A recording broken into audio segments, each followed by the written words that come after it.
Hey guys, welcome to our channel IT brains. So guys, ITI अनुदेशक बनने की जो इच्छा रखते हैं उन लोग के लिए बहुत बड़ी गुड न्यूज़ है।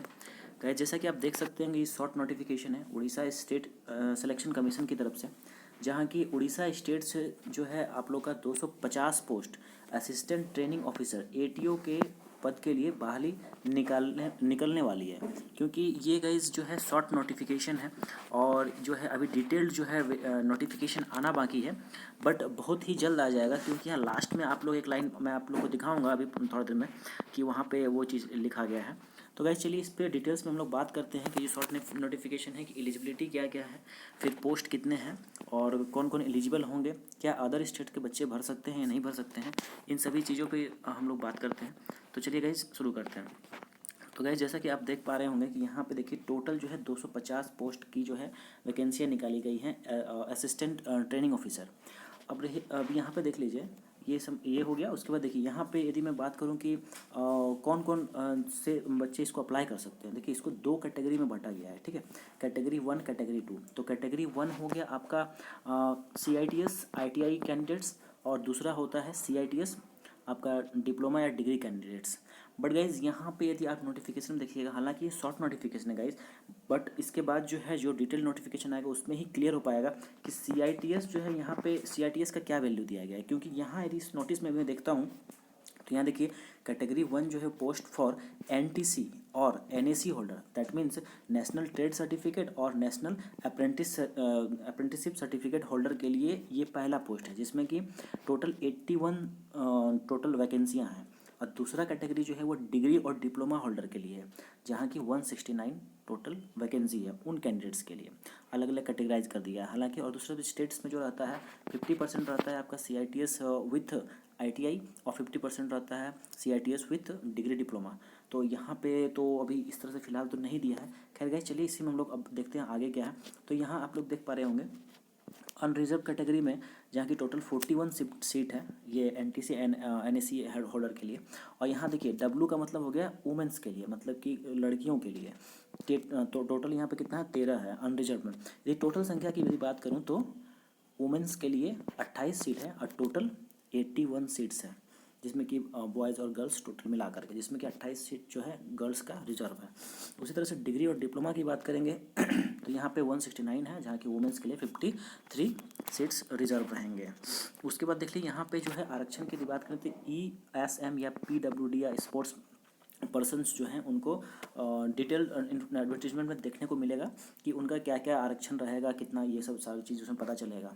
और अदर स्टेट्स वाले जो हैं उनको किसी भी तरह का आरक्षण का लाभ नहीं मिलेगा। हालांकि अदर स्टेट के बच्चे जो है अप्लाई कर सकते हैं, बट उस पर भी एक कंडीशन है, उसको हम लोग इस पॉइंट में, नीचे वाले पॉइंट में क्लियर करेंगे। देखिए अब यहाँ पे यदि पे स्केल की बात करें तो पहला साल जो है आपको 25,300 रुपया मिलेगा पर मंथ, एक साल तक। उसके बाद जो गवर्नमेंट का जो रूल है वहाँ पे उसके अकॉर्डिंग आप लोग का जो 4200 जो आपका पे स्केल होता है उसके अकॉर्डिंग आप लोग का जो सैलरी है वो 40,000 से 50,000 तक चल जाएगा अगले साल से, ठीक है। अब एलिजिबिलिटी कंडीशंस की यदि बात करूँ तो एज में देखिए पहला क्या है कि एज जो है आपका 18 से 32 साल तक होना चाहिए और काउंट किया जाएगा 1 जनवरी 2021 से, ठीक है।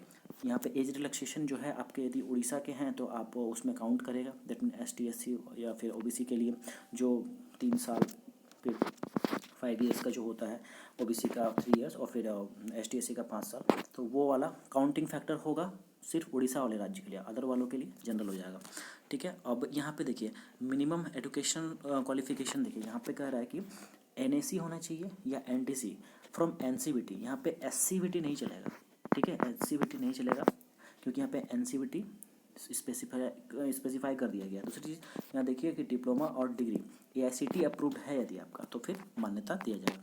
दूसरी चीज़ देखिए यहाँ पे जो मैं कंडीशंस कह रहा था, the candidates must have ME standard / HSC examination with Orissa as a language subject. कहने का मतलब है गाइस कि यहाँ पे आपका जो 10th है, ठीक है, 10th का जो स्कूलिंग वाली मैट्रिक का जो सर्टिफिकेट है उसमें एक पेपर उड़ीसा का, मतलब उड़िया पेपर होना चाहिए। अब ये कंडीशन तो बहुत बड़ा कंडीशन है। हालांकि जैसे जो उड़ीसा स्टेट के जो बच्चे हैं उनके लिए तो कोई प्रॉब्लम नहीं है, क्योंकि वो जब 10th करते थे एक उड़िया पेपर उनका होता ही होगा, तो उनके लिए तो दिक्कत नहीं। लेकिन अदर स्टेट्स के जो बच्चे हैं यदि उनके पास ये नहीं है तो फिर वो नहीं भर पाएंगे। कहने का मतलब कि यदि उनके 10th के जो मार्कशीट है उसमें यदि एक पेपर उड़िया है तो एलिजिबल हैं, भर सकते हैं, नहीं तो नहीं भर पाएंगे, ठीक है। ये चीज़ हो गया। अब एमी स्टैंडर्ड्स जो है ये डिटेल नोटिफिकेशंस आएगा तो उसमें पता चलेगा। चलिए उसके बाद देखिए यहाँ पे जो advertisement is indicative and provisional in nature, detailed advertisement indicating the schedule for a live of online application will publish shortly. मतलब है कि guys कि ये जो है शॉर्ट नोटिस है, और जो एडवर्टीजमेंट मतलब जो डिटेल में आएगा तो वो जो है सारा चीज़ थोड़े समय में आ जाएगा। दूसरी चीज़ है कि यहाँ पे ऑनलाइन जो है आपको फॉर्म भरने पड़ेंगे, ठीक है, सारा वहाँ पे डिटेल्स में सारा उसमें आप लोग को देखने को मिल जाएगा। दूसरी बात यहाँ कह दिया गया, देखिए candidates are advise to be in regular touch with website of the commission, ये दिया हुआ to apply for the post.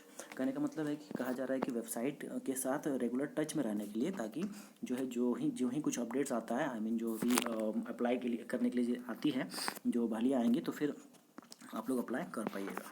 तो गाइज़ यही टोटल जो है यहाँ पे सारी चीज़ों को मैंने आपको क्लियर कर दिया है। तो यहाँ पे आप लोग कमेंट्स करके बताइए कि क्या CIDS का यहाँ पे कुछ बात नहीं कहा गया, तो क्या CIDS को इस तरह से ही छोड़ देना चाहिए था, या फिर यहाँ इनको जो है कंपलसरी इसेंशियल क्वालिफिकेशन में लगाना चाहिए था।